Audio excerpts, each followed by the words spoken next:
أعوذ بالله من الشيطان الرجيم. بسم الله الرحمن الرحيم.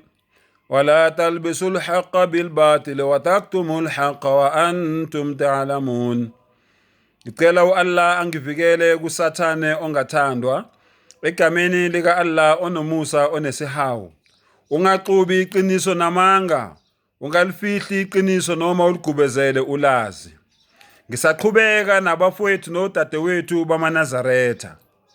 Ngithi kini, lento le eniyikhuluma ngamaKristu, enithi nina amaKristu angabaFarisi. AbaFarisi abakhulu yini? Ngoba amaKristu awazenzi, adukiswa amaRoma. Nina nidukiswa ubani? AmaKristu athi emagameni amathathu elikayise elendodana elikaMoya oyingcwele. Angithi bathi uNkulunkulu Baba, uNkulunkulu Ndodana, uNkulunkulu Moya oyingcwele. uNkulunkulu Baba umdali weinto zonke, uNkulunkulu Ndodana uJesu Kristu, bese kuba noMoya oyingcwele abangamazi ukuthi kukhulunywa ngobani. Nina nejika manje lento, special wena baba umshubo. Uthi wena uMoya oyingcwele ushembe. Ngisaphinda futhi ngiyakubuza ngithi mina ufuna ukungitshela ukuthi uMaria wayekhulelwe ushembe na? Ngoba mina mangithola umlando ngithola ukuthi ushembe umloyiswa umdli wamafa wakwaKhumalo uzalwe ngo1867 noma ngo1865 washona ngo1935. Angithi kodwa inkolo yobuKristu amaRoma akatholika ayikhanda ngo325 AC. 500 years uYeshua lo namhlanje amaKristu ambiza ngoJesu anyukele ezulwini. Kukhandwa lenkolo yobuthathu bukaNkulunkulu. Namhlanje wena usitshela ukuthi lobo buthathu bukaNkulunkulu bunoshembe phakathi. Umuntu ozalwe ngo1867 washona ngo1935.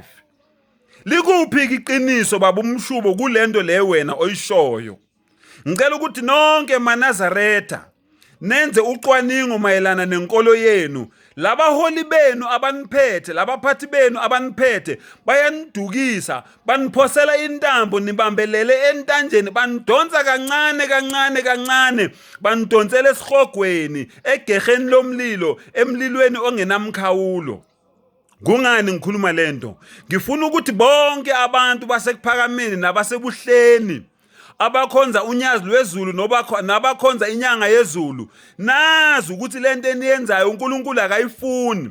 Fundani incwadi kaJoshua. Abantwana bakwaIsrayeli mabeqala bemjikela, esebaqala uJoshua ebabuza ethi uma kukubi emehlweni enu ukumkhonza uJehova, khethani namuhla ukuba ngubani eniyakumkhonza na? Noma onkulunkulu ababakhonzayo oyihlo bese ngaphesheya komfula, noma onkulunkulu enihlala ezweni lawo bama-Amori. Kepha mina nendlu yami siyakumkhonza uNkulunkulu uJehova. Ngithi-ke kini-ke namhlanje uJoshua yimi. Nami ngithi maNazaretha, uma kukubi emehlweni enu ukumkhonza uJehova, noma umdala weinsuku, noma umenzi weinto zonke, vele senikhethile ukuthi nina nesihogweni ngokuthi nikhonze abantu abaphila emhlabeni, abantu abahamba phambi kwenu, abantu abagadwe ngezibhamu phambi kwenu, abantu abasaba ukufa phambi kwenu, abantu ababhoshayo, abantu abadlayo, abantu abaphuzayo, abantu abanamakhosikazi, abanezingane, abantu ababuye esikolweni, abantu abanezimoto, abantu abanamapassport, abantu abagibela indiza.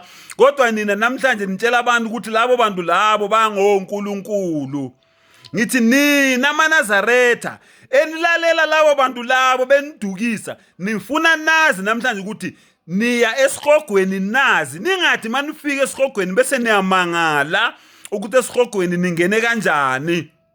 Ngoba ushilo uNkulunkulu encwadini kaExodus 20 verse 3, ungabi nabanye onkulunkulu ngaphandle kwami. Akashongo uNkulunkulu ukuthi uNkulunkulu wenu kungaba ushembe, noma uNkulunkulu wenu kungaba uJesu, noma uNkulunkulu wenu kungaba isithombe esithize, noma ningaguqa phambi kwesiphambano. Sengikhulumela amaKristu. Akashongo uNkulunkulu.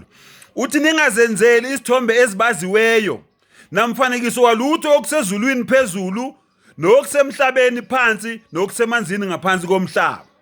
Wena okhonza uJesu, yazi ukuthi uJesu usezulwini. Kusho wena neBhayibheli lakho. uNkulunkulu uthi ungakhonzi lutho esezulwini. Ezulwini kunengilosi ebizwa ngoGabriel enezimpiko eziwu600. Naleyo ngilosi leyo uNkulunkulu uthi leyo ngilosi leyo ayinalo ilungelo lokukhonzwa ngoba isidalwa sakhe. Yonke into ephila emhlabeni ngelinye ilanga izophela. Ngelinye ilanga kuzofika isikhathi sayo sokuthi iphele. Ngakho ke ungakhonzi lutho esemhlabeni.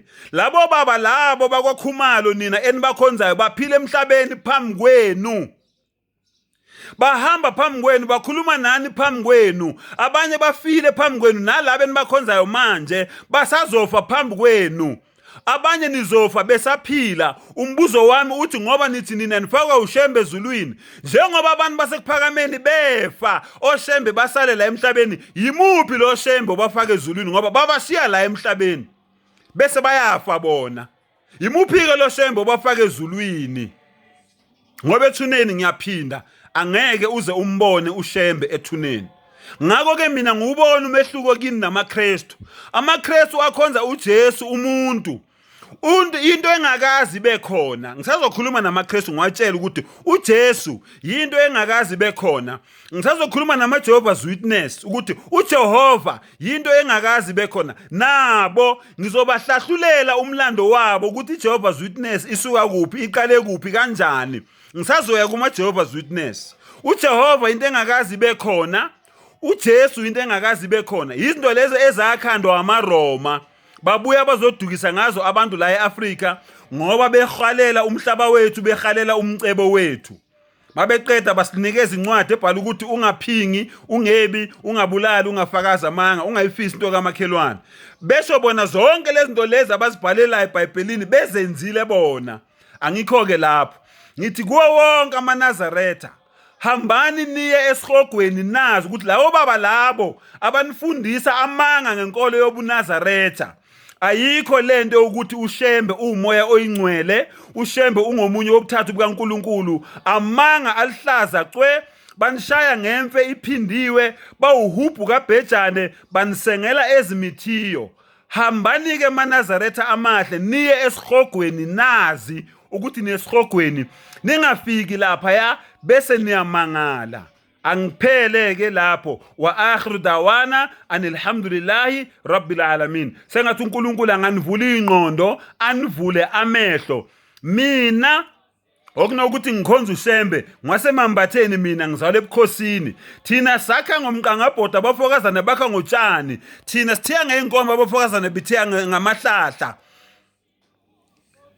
Ngeke ke mina ke ngiyokhonza indoda yakwaKhumalo, insizwa yakomunye umuzi, ngiyinsizwa nami kwethe mambatheni. Ngingamane ngikhonza undaba ezitha, uShandu kaNdaba, uShandu kaSontshikasi, uSontshikasi kaMpangazitha, uMpangazitha kaMageba. Okunokuthi mina ngiphume kwami ngiyokhothamela enye indoda yakwesinye isibongo. Nginasi isibongo sakithi sasemambatheni, sasebukhosini engiyiqhenyayo ngaso. Ngeke ngize ngikwenze lokho. Engamani uNkulunkulu mina angifake esihogweni, angifakele ukuthi bengikhonza umuntu wakithi wasemambatheni.